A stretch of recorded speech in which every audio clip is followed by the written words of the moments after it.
What up, say? One time for the hometown, I got love for it, that's real. Yeah. 2 times for the haters, man, cause I notice how this shit feel. 3 times for my family, dog, cause this shit done paid our bills. Whoa. And I get 4 times my net worth from a year ago with no deals. Welcome to the Matt Cutrer Report. Today we have a very special guest. Today I'm with none other than Lieutenant Chris Cimino. Thank you so much for coming in to do this. Yeah.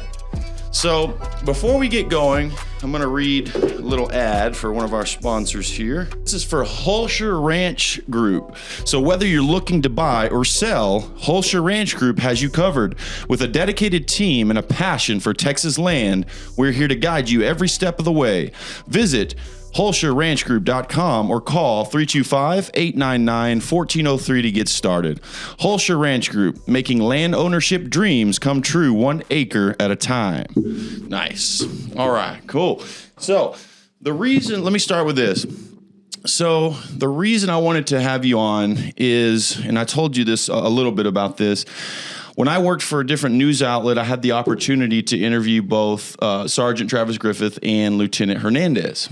And first, I got to interview Lieutenant Hernandez.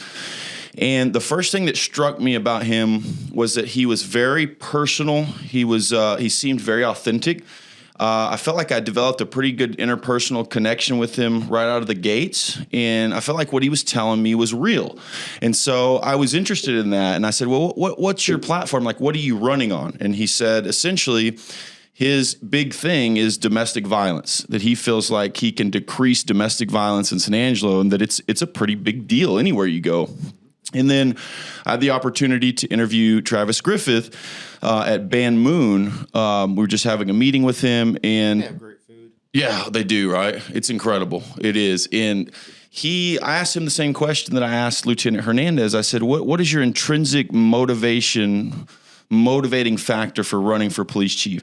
And he said, essentially, that he felt like with good leadership, he could help change the department from within, basically by delegating certain responsibilities and getting employees and SAPD officers to not only have pride about what they do, but also have more purpose behind it. So I thought that was interesting. And he came off to me a little more polished, a little more like a politician. Right. Not to say that he's not genuine, but then when you came on the radar, I thought it was a few things were very interesting. One of the things I thought that was interesting was that I feel like you're very sincere and very genuine, but I feel like some of the high pressure studio situations haven't allowed you to really show that as much as you could, if that makes sense. It does. Yeah. So what I want to do is, first question, right out of the gates, who is Chris Cimino? Give me your elevator pitch. I'm going to give you 30 seconds on the clock, and you're going to give me just your elevator pitch, and then we'll get into a little more depth on him. All right, hit it. I'm just Cimino. I mean, I haven't gone by my first name since high school. Really? Yeah. As soon as I graduated high school, the day after, I was on my way to Marine Corps boot camp and hadn't gone by my first name since then. Yeah. I'm just me. I'm a cop. Yeah. I'm a cop, a husband, a dad, a friend, nerd. Yeah. That's just me in a nutshell. Okay. Yeah, absolutely. Very cool. All right. So where did you grow up? Tell us where you grew up. I grew up all over the place. I was born in Ohio. Okay. Grew up there until I was 6, but my dad had asthma, so he needed a drier climate. Almost moved to Arizona. I'm glad we didn't. That place was awful, man. Yeah. I wouldn't want to live there. You wouldn't? No. I'll talk about that in a minute, but go ahead. No, we almost moved to Flagstaff. Ooh. Yeah. Well, I've spent some time in Phoenix and in Scottsdale playing golf, though. Nice. It is. Yeah. But we ended up in Big Spring, Texas, of all places. I'm not really sure why we ended up there, but we did. Yeah. So I spent some time there. Then we moved to Roswell, New Mexico again. Oh, wow. It was before all the alien stuff kicked off, so it was just a boring. Yeah. I didn't know anything about the alien stuff until years later. Really? It wasn't a thing. What year was that? It was 87, 88. Okay. It wasn't a thing? It was, but it wasn't this big tourist attraction. Right. Now when you drive through there, we go through there every once in a while on the way to Ritos to go skiing. You see the UFO street lamps and big aliens. None of that was there, man. Okay. Interesting. Yeah, it looked like San Angelo, only dirtier. Yeah. Then moved back to Ohio for a while. And I prescribe to the fact that the human brain doesn't fully mature until 25. Yeah, so that's right. I count my Marine Corps years as part of growing up too. So Yeah. all over the world. Yeah. Okinawa, Japan, Korea, Guam, Thailand, Kuwait, Qatar. So Dang. I consider all that part of growing up as well. Yeah. So, yeah, lived all over the world. What was your favorite place to live, would you say? Like when you were growing up, going to these different places and living all there? the places Yeah. ever? Yeah. For different reasons. I mean, I love Ohio because the nature. You got these trees. You can't see the horizon. It kind of freaks me out. I went to go visit family not that long ago. Mm-hmm. And I'm so used to living in West Texas now where I can see the horizon all around me. You can't see the horizon? The trees. Trees everywhere. Oh, It's wow. freaky. I bet that's nice. It's nice, but it kind of creeps you out if you're used to just wide open spaces. Yeah. Mm-hmm. Yeah. So for that, for just, nature, I love Ohio. Yeah. But for the people, Okinawa. Really? Japanese people are some of the most polite, sincere people I've ever met in my life, and I love them. Whoa, that's fascinating to hear. Yeah, they're great. How long were you there? Total of a year. Okay. So Yeah. 6 months here, 6 months there. Yeah, I want to go to Japan. If you ever get a chance, do it. I absolutely do. Food Yeah. is great. The people are great. I would like to go to China too, even though that would be probably a little different. But I'd still like to go to China. Their food's good too. Yeah. Interesting. So let me ask you this. Where to me you seem very grounded. And I just want to know, where did your value system come from? Is it biblical? Was it ingrained in you by your parents at an early age? Or like is it something you adopted, like these principles over time as you grew up? It's a mix of all of that. Okay. I'm a Jew, so Cool. a lot of it's grounded in Old Testament. Yeah. But some of it's from my time in the Marine Corps. A lot of it's from my grandfather. He immigrated here in 1912 from Italy, so he had that old world school. Yeah. This is honor. This is valor. Oh, interesting. These are the things that are important in life. Uh-huh. Always keep your word. Work hard. Do everything you can for your family and your fellow man. But a lot of that came from my grandparents, my dad. Yeah. A lot of it came from Lieutenant Kelly Thompson from Shallow Water, Texas. Yeah. He was a Mustang lieutenant, and he had this ability to just lead. I mean, Yeah. it was intrinsic to him. Why? Why do you think that was? Some people say it's genetic. Some people say it's a learned trait. Ooh, uh-huh. I'm on the fence that it might be a little bit of both. Yeah. Because you have these people that are born into wealthy families who can't lead squad. That's right. Yeah. And you have people that were born from, in Shallow Water, Texas, like Lieutenant Thompson. Yeah. And he could get you to do anything with just, leadership. That is Follow me, boys. fascinating. I'm going to show you the way. And you wanted to follow him. Yeah. We're going to get into some leadership questions. That's really interesting to me.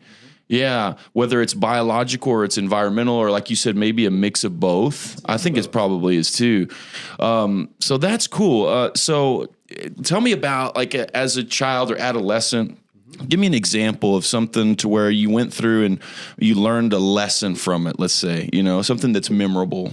So growing up, my parents divorced when I was in kindergarten. Oh, wow. For a good reason. I mean, Okay. I love my mom, but she had some mental health issues. Yeah. And my dad never gave up. You know what I mean? What do you mean? Like on her or on the Not relationship? on her. Oh, he wrote her off. Oh, She was okay, a yeah. lunatic. Yeah. Yeah.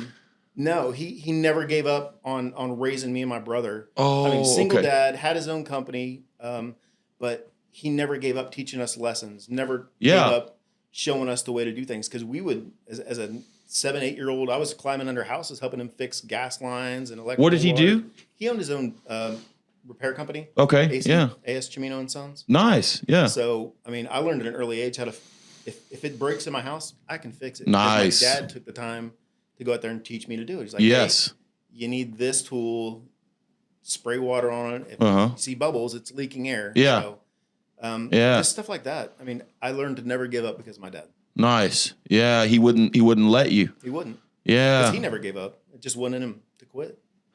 That's important. Like that's one of those things, like when you see that repeatedly growing up, especially somebody who's a role model like your father, but no matter what, not giving up. I think that's something for it to be instilled in you, you have to see it over time, Yeah, you have to through live it. these. Yeah. Yeah. So that's pretty cool. So what kind of kid were you? Were you ever bullied, or were you the bully, or was that not something that happened? So they tried. Me and my best friend, his name was Toby Taylor. So he was the atypical geek. Red hair, big ears, big nose, freckles. I mean, he and I were peas in a pod. Yeah. And some of the bigger kids would try to bully us, but it didn't work because that was the era of the cut down where you would just rip somebody through sarcasm. And we were very good at it. Yeah. So nice. They would try to bully us, but we'd make them feel so small just by pointing That's out the way to do it. Yeah, take their character defects and then turn them against them. And next thing they know, they wanted to be our friends, so we wouldn't make fun of them. That's right. Well, they started it, so. That's right, dude. I experienced the same thing. Yeah. So I had a buddy, Hunter Montgomery's his name. He ended up, I don't know, you might have heard of him, but he ended up he was on The Bachelorette, and he got like his 15 minutes of fame or whatever, and became a pretty big deal for a little while. But he grew up a heavier kid, but he was smart, man, and he had wit. And he was very quick-witted and sharp-tongued. And when people would make fun of him about his weight, he that's what he would do. I mean, you would not want to make fun of that guy because not only would he cut you down in 3 different ways within 20 seconds, but also he would self-deprecate, be like, "Okay, I'm fat. Okay, like what else? Right. Yeah. What else have you got?" Yeah. So that was funny to see that. But yeah, so I get the era of the cut down, dude. That was a good era. I kind of wish that would come back in a way. It was a lot of fun. Yeah. If you're good at it. Yeah, exactly. Yeah. So why the police? Why did you initially want to get into like being an authority? I guess you could say. It was never about being a police officer. It was about I wanted to join the border patrol. Oh, you did? I did. I had my pink slip. I was ready to go to Glencoe. Yeah. But it was 2003 to 2005. They had that hiring freeze. Okay. So I was sitting there for over a year with this pink slip saying, "We're waiting for your academy date to come open." I mean, otherwise I wouldn't be here right now. I'd be whoa. Mm-hmm. Yeah. But the hiring freeze, I just graduated college. I need a job. Yeah. So I worked as an electrician here in town for a little bit. You did here in town? Yeah, for nice. Soha Electric. Cool. What's it called? Soha Electric. Oh yeah. Ron awesome. Soha passed away, but he was a great man. He was a lot of fun to work with. Are you a certified electrician? Not anymore. I gave But up you my were? certification. Nice. Very cool. Well, like it goes back to my dad. I know. He That's taught what I me all was that just stuff as thinking. a kid, Yeah. So passing the test was very simple. Wow. Yeah. It's a good skill to have. It was. It still is. Yeah. My wife has a lot of honeydews. Like, fix this. Oh yeah. We save a lot of money though. You know plumbing too? You do? No joke. You think you could build a house from scratch? Everything but the roof. I don't know what it is. I can never get the roof right. Yeah. So if you had a roofer, you could build a house from scratch? Yeah? Yep. That's pretty cool. Yeah. But why I became a police officer in San Angelo, I was a heartbeat away from signing papers to be an Army pilot, helicopter pilot. Whoa. I got signed up for the Warrant Officer Flight Training Program and everything else. Yeah. I was a recruiter here, and I was set to go. But me and my wife got to talking. She's like, "Chris, they're going to tell us where we can live, where we can go. You're going to be deployed a lot. You're not going to see." How old were you? At the time, let's see. I graduated college in 2003. That'd be 2005. So I was 29. Okay. Yeah. And you were going to go in. So you'd already been in the Marines though, and so you were going to go into. What branch were you going into? It was into? going to be the Army. I was going to fly a Okay. helicopter. Oh, yeah. You said that. And did you have any experience flying helicopters? None. Well, Really? Flight simulators as a kid, but no, nothing real. Why helicopters and not planes? I don't want to join the Air Force. You have to. Well, in there. I mean, you can be a pilot in the Army too, as for a plane, right? There's no fixed wing aircraft. Oh, really? It's all. There is in the Navy though. What about Navy? My uncles were in the Navy, and I couldn't do that. Yeah. I already had to show them up by joining the Marines. Yeah, for sure. Yeah. No, I just thought helicopters were awesome. No, they are. I have like 7 hours of flying time in a fixed plane. It's called a Eurofox, an ultralight. Have you ever been in one of those, like an ultralight? No. It's crazy because I mean my instructor is a guy named Doug. He lived out in, I think he's still out there. He lives out in Grape Creek. He has a runway out there. And it was right before COVID, and he's a big guy, and I'm a big guy. And this little tiny plane, and the stick is right between your legs, and he's right next to me, and we're squished in there, and you feel every little bump of turbulence. I mean, it's crazy. And when you're flying, here's something I didn't know. Whenever your very first lesson, you take off. You're responsible for taking off, and he's there just in case. But you pull the stick back and you're turning up the throttle. It's incredible. You don't land yet, but I had a buddy who Jared Pitcock. You might know Jared. I know the last name. Yeah, He had several hours. I think he got pretty close to flying helicopters. He did it for a while. And one thing he told me about that was interesting. He said that it's way more sensitive than you think. Like, just the slightest little move. But I think helicopters would be cool, taking off from a dead stop like that, and just the maneuverability, and that'd be pretty cool. And so you decided against that, just basically because of the conversation me and my wife had. It's like, Chris, it pays well. You're going to be a warrant officer, but do we really want, because we hadn't started a family yet, we weren't ready. Yeah. I didn't want to miss out on a lot of the things with the kids. Deployments and stuff. You're not always home. That's right. Yeah. No, I joined the police department here. Yeah. And what year was that? 2005. I was this close after I had a gym here in town called Fitness United for 11 years. After I shut it down, I kind of didn't know what to do with my life. And I hadn't been in media for a while. Ended up getting back into that, obviously. But I was like, you know what? I think I might go to the military, because I had a new son. And what I found out was that the military, I knew they'd pay for your college. But what I didn't know is that if you already had a degree, you could pass that down to your son. Yeah. And that right there alone was almost enough. And essentially, I decided against it for the same reason you did. I was older. I was 35 years old. I didn't want to move all around the country, with a new kid. And so it wasn't right for me either. So I get that. But in 2005, you joined SAPD. And what was your experience like right out of the gates with SAPD? I had some really amazing training officers. Sergeant Chris Hieronyma. Yeah. He's a preacher now. Nice. And then Irma Rodriguez. Those two were fantastic. Where's Irma now? She is working for the Tom Green Constable's office. Nice. Still in law enforcement 30 plus years later, man. Wow. She's amazing. Her and her husband both. She was kind of a mentor to you? Absolutely. Oh, Still is cool. today. Yeah. I mean, if I come across something, it's like, hey, Irma, what about this?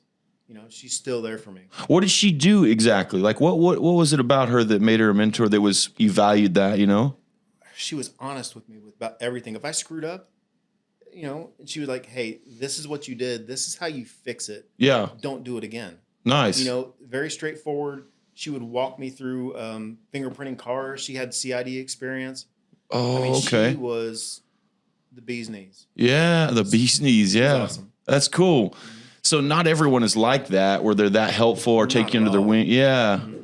You remember those people. What about the other guy? Who was the other guy? Chris Hieronyma. And now he's a pastor? Yeah, he's a pastor now. Why him? What did he do? He understood what it was like coming in as an older person. Mm-hmm. And he's 2 months older than me. Ooh. Yeah. So we had this comradeship that just right off the bat, we understood each other. Uh-huh. And was he hard on me? Absolutely. But I learned so much from him.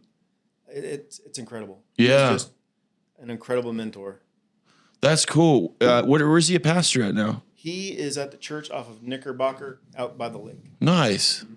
And that's cool. So you went in 2005, and how long were you on patrol before you got promoted, I guess? It's a weird career path that I took. So in 2005 to 2007, I was a patrol officer, learning how to be a cop. And then 2007, I went to narcotics for a couple of years, spent 2 years there. Yeah. Roughly. I had some bad leadership issues out there, so I left early. Yeah. I had a lot of fun out there, but the supervisor I had at the end, I didn't really care for his style or lack thereof. Right. Went back to patrol, did that for about a year, did some more field training. Mm-hmm. I was a field training officer, so I taught the new rookies. Then I go to this call, and I work it like I always do, but I get an email from the chief of police at the time, Tim Vasquez. He's like, hey, this lady was very impressed by the way you handled yourself. She didn't trust the police prior to you going to this call. Mm-hmm. Well, Assistant Chief Fincher sent another email and said, if I had more patrol officers, or if we had more patrol officers who did the initial investigation like I did, like Cimino did, I wouldn't need near as many detectives as I have today. Mm-hmm. And that stuck with me, and I still have the email. Nice. I printed it out. Yeah. And that's where one of the things that one of the ideas that I'm running on is like getting all these officers this experience. So we don't need as many detectives. That's right. And it came from the assistant chief. Wow. So I started researching that. Yeah. We're going on a rabbit trail. Yeah, that's right. So I started researching that, and it's been implemented in other cities, and it's been very successful. Has it? Yeah. But it's also failed in places too. It's failed. It's failed. How come, you think? It depends on the culture of the department. Oh, so that's what's makes it successful or not is the culture. And in what way successful, as in people are buying into it? Right. Okay, yeah. Because they're getting the experience. And for me, the experience of being a CID detective and a narcotics detective, you can't get that by reading a book. You actually have to live it. That's right, I bet. And I'd really like all the officers to have that. Yeah. To have that experience to draw on. It's like, I've worked this in CID. I know exactly what I need to do in this case to get a successful prosecution with the district attorney's office. That's right. Yeah. But as a patrol officer from 2005 to 2007, before I had any investigative experience, I had no clue. Right. You know, people would tell you, but unless you live it, you don't know. That's exactly right. So currently, what do they do as far as rotations like that? If you get chosen for CID, you're up there until you either leave on your own or you screw up and get removed, which rarely happens. Oh, okay. So you stay there. Oh yeah, you're stuck there for life. I mean, some of those chairs are custom fit for some of those people. Yeah. Wow. So what about like very specialized units like the what's it called? The child crimes. Child crimes. Same thing. Same thing. Mm-hmm. So is it your thought that rotations should happen with that as well, like specialized units too, like that, or divisions?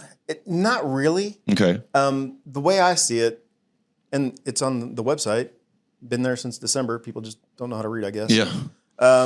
Is you leave some of your most senior detectives up there, like, 6, 8, depending. Mm-hmm. You leave them there because they're very good at what they do. Yeah. And you leave them up there to train these rotating officers that are coming in to be detectives, get the experience, and go back to patrol. But you leave those senior detectives up there to train them and teach them and mentor them. That's exactly what I liked about your answer on KLST whenever you said that. I love that because it's very practical, and it's not everybody needs to rotate because, some of those, I think Travis said, some of those officers who are in those very specialized divisions, they've earned the right to be there. They have the experience that is necessary, not always, I guess, but they have the experience that's necessary. And like what I like about what you said is that it's almost like a mentorship type deal. Like the top officers or detectives stay there, and then as the others rotate, they're gaining experience from these more senior guys. I like that. It's no different than the PTO program we use for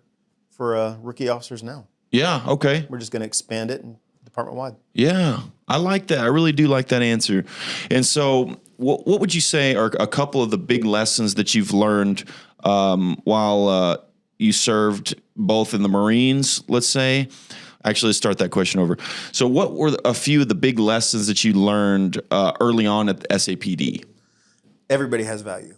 Okay, nice. And it's not always apparent at first. I mean, you got to give them a chance, which is kind of why I run my shifts the way I do. It's a little different than the other lieutenants, but I want those officers to be able to get comfortable. I make them tell jokes the first couple of weeks. Yeah. In the recruit training thing. Uh-huh. They got to tell jokes, get them to open up, start talking to these officers. Because if they're not willing to talk to the other officers that they work with, yeah, I mean, they're going to be too scared to ask a question. I just want them to get comfortable. Yeah. Okay. So everybody has value. Okay. And just to never give up on somebody when they're ready to give up on themselves. Awesome. I like that. I like that a lot. That reminded me of something I wanted to ask you about recruitment. One of the answers that you gave also, I think it was on KLST, was about the question. I think it was the first question was, how do we recruit other officers to SAPD and really build the department in a way that's constructive? And I think you said, going around not just locally, but all over Texas to job fairs, to high schools, to Air Force bases, military bases, and recruiting throughout Texas. That to me seems like a good idea. Why don't we do that currently? Money. Oh, really? Yep. Okay. Yeah. It's expensive to drive to Austin or go to El Paso and go to the military base, but California Highway Patrol, every couple of weeks they would come through Camp Pendleton as people are getting out of the Marine Corps. Yeah. And they would show up to these events and it's like, hey, we're hiring. You've proven yourself. You're over the age of 21. You can come be a cop with us immediately. And a lot of guys took them up on it. Okay, yeah. So, I mean, if you went to, California Highway Patrol and actually looked at how many Marines and Navy sailors they have there, it's a significant portion. Ooh, because they have these men that are getting out of the Marine Corps, they're transitioning back to civilian life, but they still want a little bit of that camaraderie and brotherhood. Yeah. And it fits in perfectly. It does, I bet. So, that's good. We need to do more of that, for sure. That's good. So these next questions are a little more geared toward leadership stuff. So first question here is, and like I said, I asked the other two candidates this, what is your intrinsic motivating factor for wanting to be police chief? Why?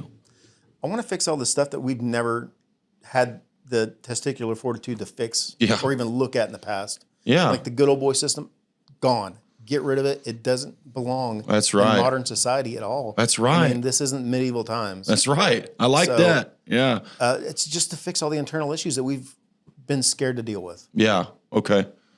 So fixing it from the inside out. Mm-hmm. So just thinking about that alone, because I think that's one of the biggest things we could do is fix the good old boy system. But how do you go about doing that, do you think? So a lot of it starts with, your sergeants, your lieutenants, your chief and assistant chiefs as well. Mm-hmm. I don't care what your name is. I don't care where you're from. I don't care who you are and who you're friends with. Yeah. It doesn't matter. I can't tell you how many times I've been on a call and it's like, I know the chief. Well, good. You call him then. Yeah. You're such good friends. Yeah. And I don't care. It has no effect on me. Yes. And it needs to go away. Yeah. That's what I got from, that's exactly the feeling I got from you throughout this whole campaign is that right there. That's what I like. I do like that. Yeah. How to get rid of it? It's going to take people having integrity. Yeah. I mean, it doesn't matter who you are. That's right. Everybody gets treated the same. North side, doesn't matter. Right. South side, doesn't matter. You live in College Hills, don't care. You know what's hard about that too? And I've dealt with some of this when I was dealing with the homelessness issue here in San Angelo, is I really came to find out, and I was told this, but I had firsthand experience with it when the city was trying to shut down the 14th Street homeless camp, which is happening Monday, the abatement. But what I came to find out is that there's about 10% of the San Angelo population that controls a lot of what goes on, the movers and shakers, you know what I mean? Yeah. And controls what the city does and pushes here or there with SCPD, different organizations. And so I'm yeah. And so I bet that is not an easy task, You just have to have the guts to do it. That's right. That's all it takes is you have to put your foot down. It's like, look, I don't care who you are. I don't care how much money you have. Yeah. This is what the law says. This is what we're going to do. And if you don't like it, sorry about you. Yeah. It's not hard. See, you just got to have the guts to do it. You got to man, that's what I'm saying. Like what was intriguing to me about you is especially when I was going to get into this a little later, but when you came out publicly and defended Travis about all the bull crap and when he was thrown in the fire, you took some balls. And I don't mind saying that. It took some balls to do that. And that's when I really was like, man, I want to find out more about Chris Cimino. This man's got some balls and he stands up for what he believes in.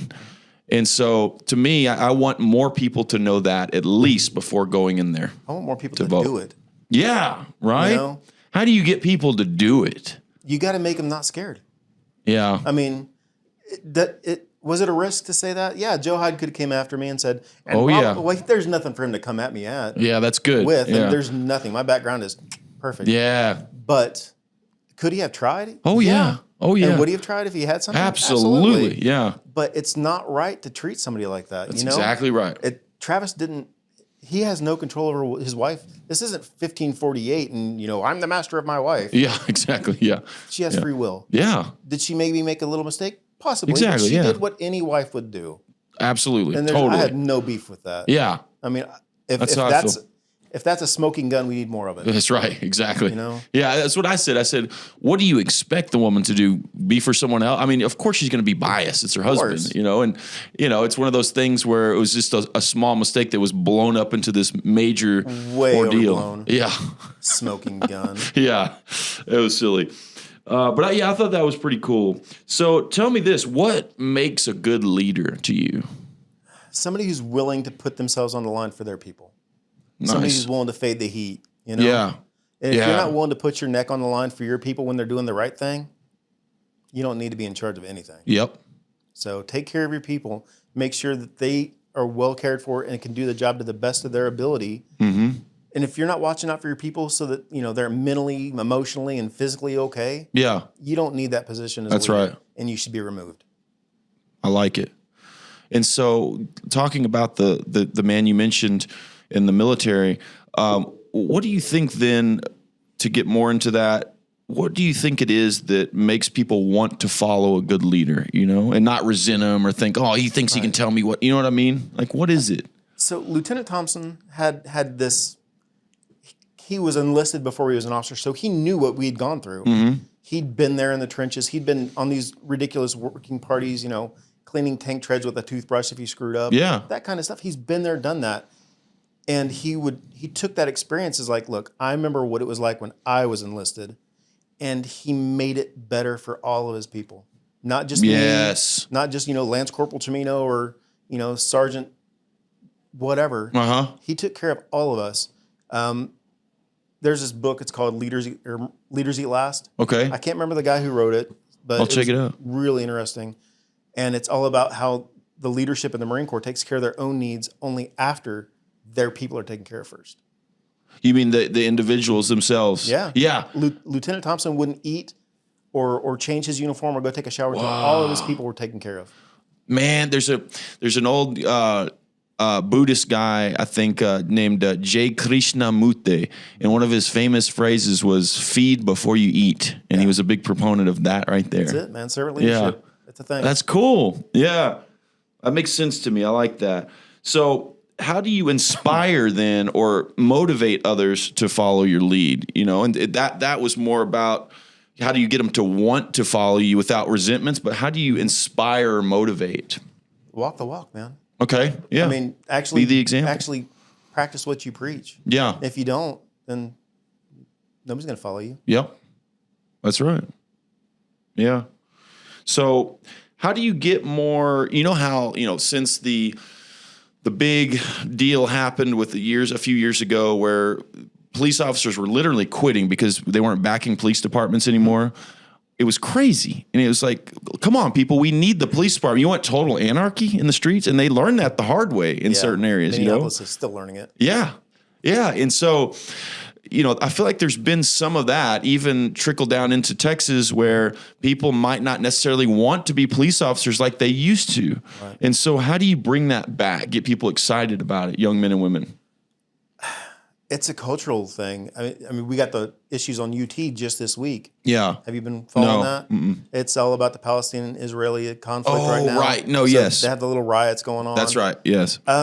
It falls to the parents. Yeah. It really does. If you're not teaching your children respect for authority, I mean, it comes down to mom and dad. It does. It really does. Yeah. Comes down to the teachers in schools. Yeah. Your preachers, pastors, youth advisors, YMCA day camp people. Your little league baseball coach. Right. It's society that needs to grow up. Yes. That's all it is. Okay. Yeah. That reminded me of something I'll get into in a second. That's interesting. So, how do you get officers and employees within the police department to take more pride or to feel like they have purpose? You know. Right. Yeah. I don't like the word pride. It's okay. A cardinal sin. Yeah. Okay. Yeah. But purpose, and some of that comes down to individuals. Okay. What do you believe? Yeah. But right now we have no shared history in the department. What does that mean? So in the Marine Corps, I could tell you all about Gunnery Sergeant Basilone and holding off an entire division of Japanese with a machine gun and 2 wounded guys. Yes. Okay. That's my personal Marine Corps hero, Gunny Basilone. Okay. Dude was awesome. Yeah. Nice. But we have those heroes here in the police department too. Yeah. But man, we that's don't good. teach them. We don't teach these recruits. Like, this is the history of the department. These are the heroes that came before you. And if you can get somebody to buy into a culture and history, that's a win. That's right. But we don't do that. That's one of my favorite things you've said right there. It's a failure. I love that. Yeah. There are heroes right here. Right here. That's good. And you can even work with some of them still today. Yeah. They're out there. What did you call it? A shared history? Yeah, shared history. Yeah. That's really cool. We don't have that. We should. Yeah, we should. So how do you change the perception of the SAPD in terms of being transparent? Because we know with, this, our last police chief, Frank's a friend of mine, but he wasn't the most transparent, chief there was. So what's your approach on that? There are things that people just need to know. And they need to be given the raw data so they can extrapolate it themselves. Yeah. You don't need to be force-fed information. The citizens of San Angelo are not stupid. Yeah. They can add and they can subtract. It's not difficult. Yeah. But we don't need to give them these fake statistics like we're down 48.8%. No, we're not. Not even close. Yeah. They just put out the raw data. Let them see it for themselves. Okay. Yeah. Okay. Like, yeah. And when something happens, don't be afraid to talk to them. Okay. Yeah. They're just people. That's right. I mean, yeah. If I elect somebody, I want to hear it from them. I don't want to hear it from, the mouth of somebody else. I want to hear it from them. That's a big point. That's true. It is for me. Yeah. So what is it for you that would be worthy of, let's say, doing a press conference and what's not? So anything that involves an officer getting injured or major events, school shootings, stuff like that, the chief is the one that needs to go out there and say, this is what happened. Okay, yeah. Or, we used to have this thing, and it became very good old boy eyes. I don't know how to say that. But it was the police officer's ball. Oh, the ball, yeah. Right. Mm-hmm. Yeah. But now these officers are getting these awards, these life-saving awards for, saving somebody's life. Yeah. You never hear about it. The citizens never hear about all this stuff. And it happens damn near weekly. That these officers are out there, saving lives, doing all these things. Yeah. But you never hear about it. Why? I don't know. It's ridiculous. Huh. So I don't want to bring back the police officers during police week. I don't want to bring back this thing, but I want to have a press conference to honor these men and women for doing these incredible things for the citizens that they swore to serve. Yes. And do it publicly. Yes. Invite their families like, hey, this is your husband. That's your husband just saved this guy's life. Yeah. Or this is your wife. Your wife just saved this guy's life. Uh-huh. And it happens so often that it's almost innocuous at this point. Man, I love that because that goes with what we just talked about. Pride. Yeah. Or with purpose. the purpose but also the shared history. Mm-hmm. That's going to help with all that. Yeah. It's not hard to do either. Doesn't cost you a dime. That's right. Yeah, I like that idea. That's cool. So I was going to ask you, so how do you change perception then of there are some, that feel like, is the SAPD really there to serve us, or some people feel harassed. Like, how do you make it known and tell people that we are here to serve the public first and foremost? Right. So some people get hurt, their feelings hurt because they get a citation. Yeah. It's very simple. Don't break the law. Yeah. I mean, but a citation isn't a punishment. It's a way to change behavior. Yeah. It's not to punish you. It's to make sure you don't do it again. Right. I mean, if you tell somebody, don't do that a million times, they're going to do what they want to do. There has to be Until that. there's a consequence. That's right. There's no change in behavior. Yeah. And I don't know how you would tell people like, hey, you're responsible for your actions. Yeah. You do something, there's repercussions. Uh-huh. And that goes with everything, financially, spiritually, whatever. Yep. If you do something, you're going to pay the piper eventually. That's exactly right. So yeah. No matter what. People need to be adults. Yeah. Okay. So campaign questions, lastly. So if you could accomplish only one major thing if you're elected as chief, what would it be? Kill the good old boy system. Okay. Yeah. 100%. I like it. It needs to go. Yeah. Agreed. So you mentioned on Fox West Texas that you found the whole campaign process amusing. Very much so. That's interesting. Why is it amusing? So it's funny to watch the candidates change. Everything I've had to say, I've said since December. Yeah.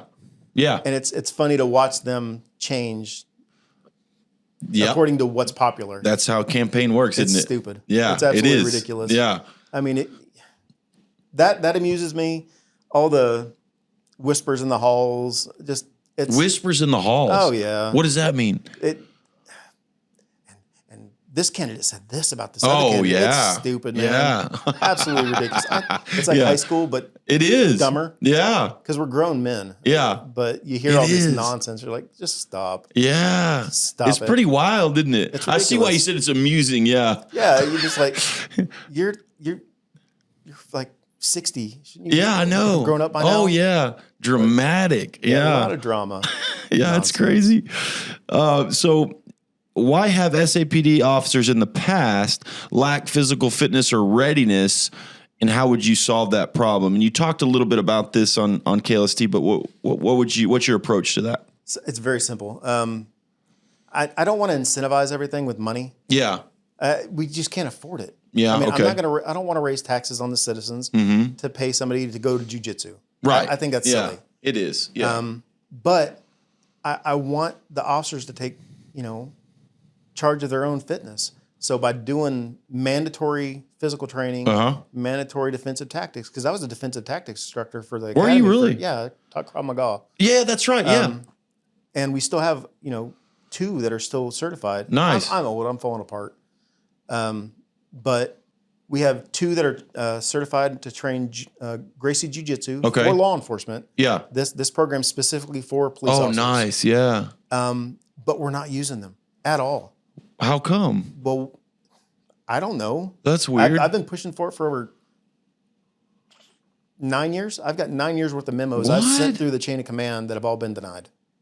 That's weird, Just to get mandatory absolutely. defensive tactics. Yeah. I mean, out of the 500 or roughly 500 use of force incidents we've had in 2023, the vast majority of them were hands-on. Yeah, This right here. I remember you said that. That was, and it's so obvious when you think about it, but most of the confrontations that you're getting into as a police officer are hand-to-hand, like wrestling, grappling type Had situations. a good one right? last night. You did? No, I didn't. Oh, dang. I was doing paperwork because Yeah. I'm a lieutenant.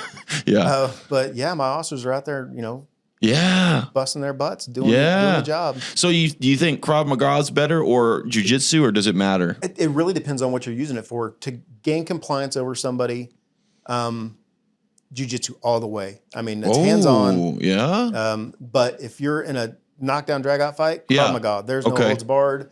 I mean, it's not even a sport. It's an actual technique. Yeah, it's like a discipline. It's Israeli, right? Yeah. And so do you still do that sometimes? Yes. Nice. But there's not a place that I'm comfortable with doing it here. Yeah. So it's usually just me and my daughter throwing down in the backyard. Yeah. That's cool. How old's your daughter? She's 17. Nice. Yeah, she does the jiu-jitsu. She does? Oh, yeah, she's awesome. Really? Can she take you down or what? She could try. But she can't? She couldn't yet. get you in like a hold or something and like... Not yet. She'll get there. That'd be cool though, man. She'll get there. Hey, let me ask you something on that.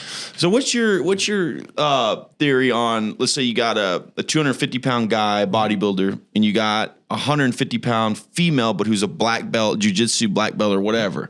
Who's going to win that fight? That's going to depend on if she can close the distance. Oh, really? If she can get up in his face before he can throw a blow, Okay. she'll own him all day long. Really? Oh, yeah. No. Is that right? If you took my daughter, who's just a blue belt, Yeah. and you put her against somebody who has no training, Right. but likes to, he's ripped, goes to the gym, Yeah. my daughter's going to smoke him. Wow, that's a fact. interesting to hear you Just a say fact. that. Okay, because I've had this debate with a lot of people, and it goes both ways. If you can close the distance on a boxer or somebody who does stand-up fighting, and you can take him to the ground as a jiu-jitsu, Yeah. you're going to It's smoke over him. on the ground. It's You're over. right. As soon But as they people go are to the like, ground, oh, you yeah, know, they're just a toothpick, though. And they try to get them in a hold, and they'll just pick them up and slam them. your joints only go certain directions. That's right. And once you start pushing them, It's physics. My wife or my daughter will fold you in the clothes you're wearing. What? That's cool. Nice. Has she ever had to use that? Do you know? Once. Really? Yeah. Whoa. So it was during the Feast of Tabernacles, and they go out to the lake, they go camping, and this boy just kept picking on her. She finally said, "I'd had enough." And the next thing you know, you hear this boy screaming, Are you serious? and my daughter's on top of him, just wailing on him. Dang. How old was she? She was 15 at the time. Wow. Good for her. She doesn't put up with any BS. Yeah. my Dude, she'll girl. use that the rest of her life. You know what I forever. mean? Yeah. I told her, it's like, as long as you want to go to jiu-jitsu, honey, I will pay for it. That's cool. So That's a great skill to have for It so is. many reasons, you know? That's really cool. Yeah. So has there been, speaking of kind of what we were talking about, the amusing part, has there been any ugliness during the campaign between you guys? I know there's been ugliness in different individuals and news outlets, but with you guys? No, not between the candidates ourselves. I mean, we try to be pretty cordial with each other. Yeah. I mean, Griff and I, we've always been friends since the day he was hired. Nice. And it's not going to change. We text each other when I decided to finally, hey, I'm going to run too. Yeah. And I was like, look, dude, just because we're running for the same thing, it's not going to change our relationship. We're still going to be, friends. Yeah, cool. So, yeah. What about Lieutenant Hernandez? Me and Mike don't really know each other that well. Okay. I don't really have a whole lot of experience with him. Okay, yeah. So he was my lieutenant at one point. Yeah. Several years ago before I was a sergeant. But how was that experience? So. Yeah. Well, that's cool. All right. So, what is your biggest goal as a candidate? So let's say you don't win, because we already kind of talked about that. I know what you want to do more than anything. Right. But just throughout this process, what's important to you here? As a candidate? Yeah. To make sure people are informed and what they're actually voting for. Yeah. I mean, you can be friends with somebody, but unless you've actually served under somebody's command, you have no idea what they're like as a leader. And that's right.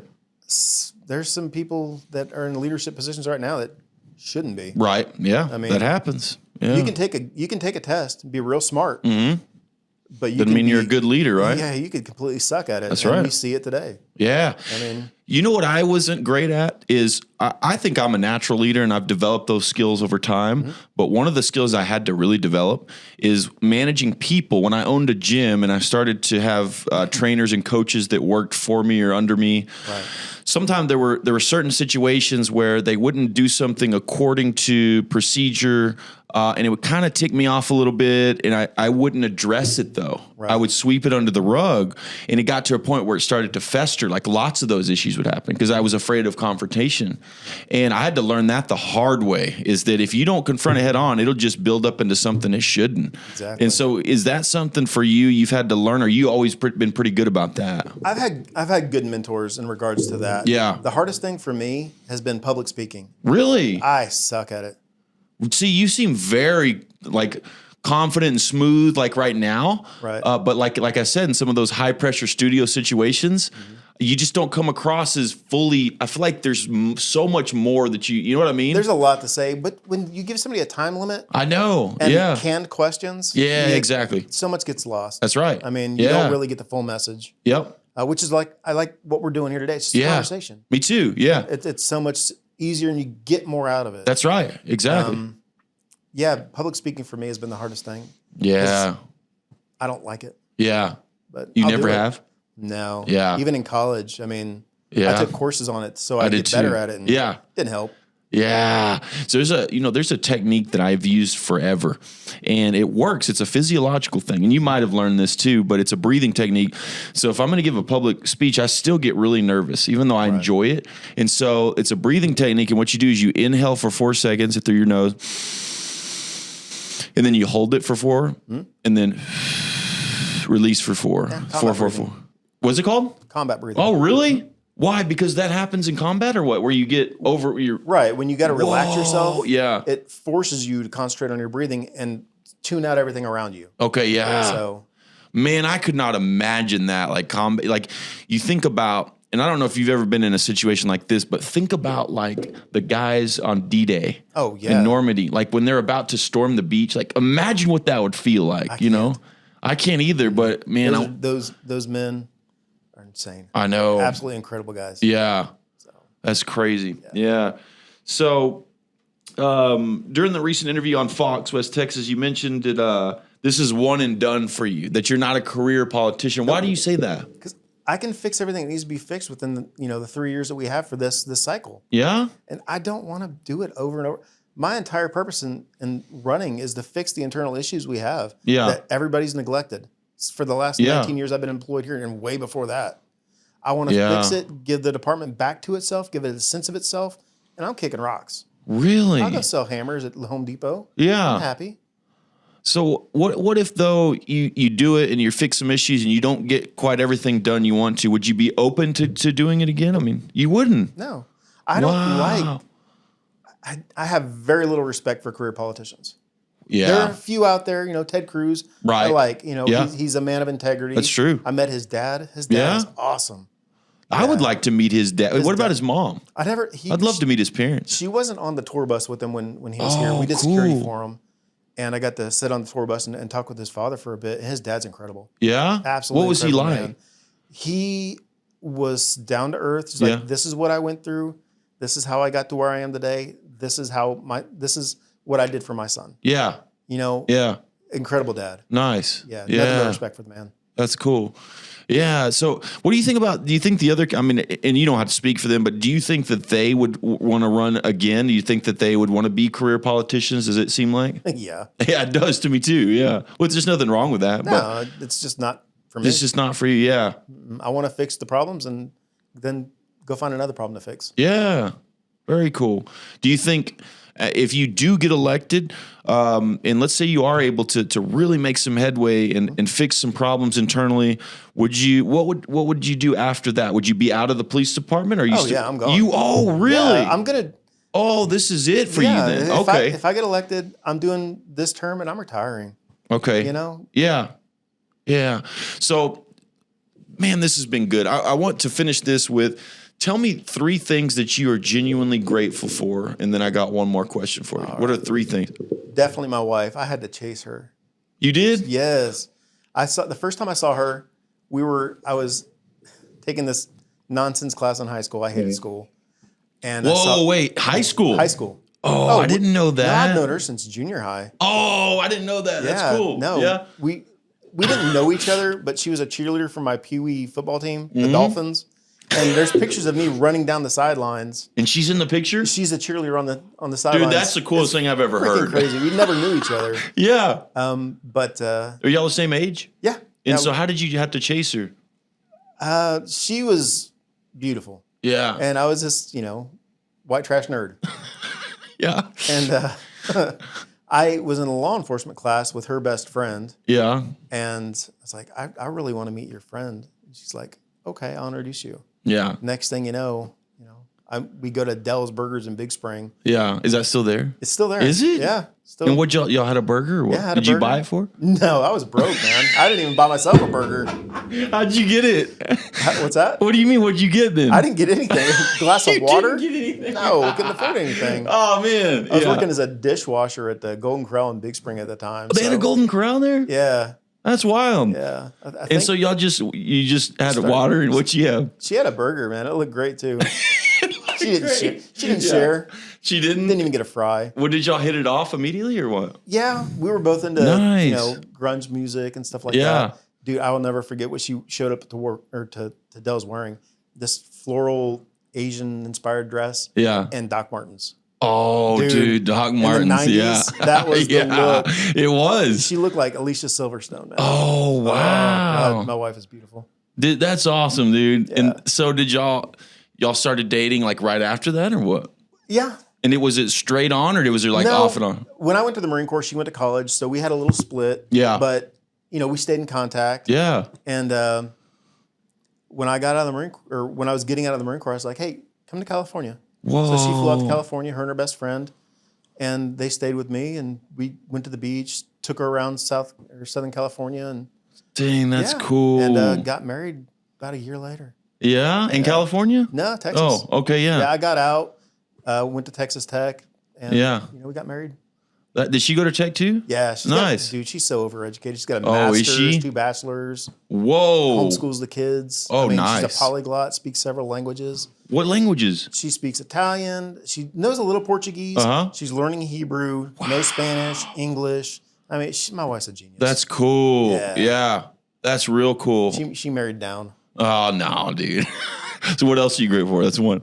So my kids, obviously, I mean, they're fantastic. My son, tennis, scouts, has a great sense of honor. Integrity about How him. old is he? He's 14. Nice. So I feel bad for him because I helped him build his Pine Derby car for scouts. Oh, yeah. And we lost every race. Oh, man. Why? Because I screwed it up. What was wrong with it? I didn't have the center of gravity on the right part. It needs to be in the back third of the car. Okay. Mm-hmm. And I had a little too far forward. Oh, I got you. Yeah. So I messed that up. Dang for him. it. Yeah. We had a good laugh out of it. I'm sure you didn't mind. My daughter, obviously, we talked about her. She's amazing. Yeah. And third thing I'm grateful for is just the synagogue I get a good chance to go to now. Yeah. Is that here in town? Yeah, here in town. Nice. Yeah. So I'm very grateful. Is there a good Jewish community here in San Angelo? It's smaller than what. Well, maybe it's larger than you think. Yeah, I don't. Because you really don't really, you know. There are not a lot of Jewish people in San Angelo. Not a lot of people, but I'm very grateful that I get a chance to go there and do security for them. Oh, cool. So, yeah. Amy, the lady that got me there, Mm-hmm. was with all this stuff going on with Israel. She's like, hey, we would like security. And Yeah. Chief Carter's like, hey, I happen to know a Jew. So Right. Yeah. He put me in contact with her, and it's perfect. Nice. So I'm very grateful. Yeah, for the that's synagogue. cool. That's a good deal. Yeah. And lastly, what is something that made you genuinely smile in the last few days?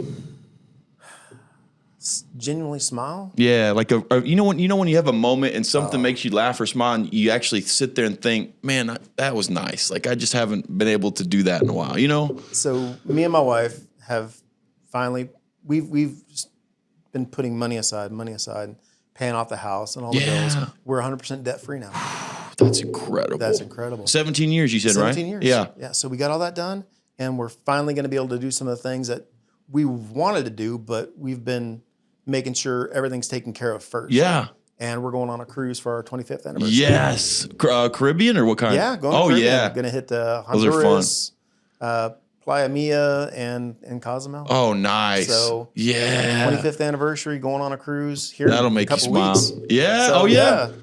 So if you get elected, you're going on a cruise and then you come back and get to work or what? Yeah. Nice. Either way, win or lose, I'm going on a cruise. I know. Yeah, for sure. Yeah. That's No, awesome. We planned this since March of last year. So Okay, cool. Yeah. way before I even decided to do the police chief stuff. Yeah. And man, that's a really good way to reward yourself for paying off debt like that, because man, that's a big deal. It is. That is a big deal. It's hard. I want to do that. There's a lot of things that we gave up, trips to Disney, all these things that we wanted to do, but you got to put your priorities. Sacrificed. Yeah. Yeah. But when me and my wife pass, everything goes to the kids, and they don't have to worry about taxes. That's right. It's done. So Wow. if I can put that little bit of something aside for the kids after I'm gone, Yeah. that's perfect. Yeah, it is. Man, thank you for doing this. You're welcome. It was a lot of fun. It really was. Thank you so much. And good luck to you. Whether you win or lose, I'm a big fan of yours, and I appreciate you. Yeah. All right, guys, this is Matt Cutrer with the Matt Cutrer Report. Get out there and vote. Saturday is Election Day. The runoff is the 15th. If there is one. If there is one. All right, guys, thanks for joining us. We'll see you next time. One time for the hometown, I got love for it, that's real. 2 times for the haters, man, cause I notice how this shit feel. 3 times for my family, dog, cause this shit done paid our bills. And I get 4 times my net worth from a year ago with no deals. Did it all by myself, I don't need nothing. Dropped 100 songs, I'ma keep coming. Remember times they wouldn't reply, now they all hit me like they need something. Labels hit me, now they see something, but I told them all, you ain't seen nothing. I've been putting all the work in, if you ain't sawing with me, you ain't read nothing. How it is, I don't make the calls. Gas it up, shit about to blow, make $1 million. I got 1 million flows, I'm 1 million shit with 1 million goals. Time ticking, now I hear it, dog. I don't say it, but I seen it all. Seen the post and I seen the hate, so when it hit me now, I ignore the calls. No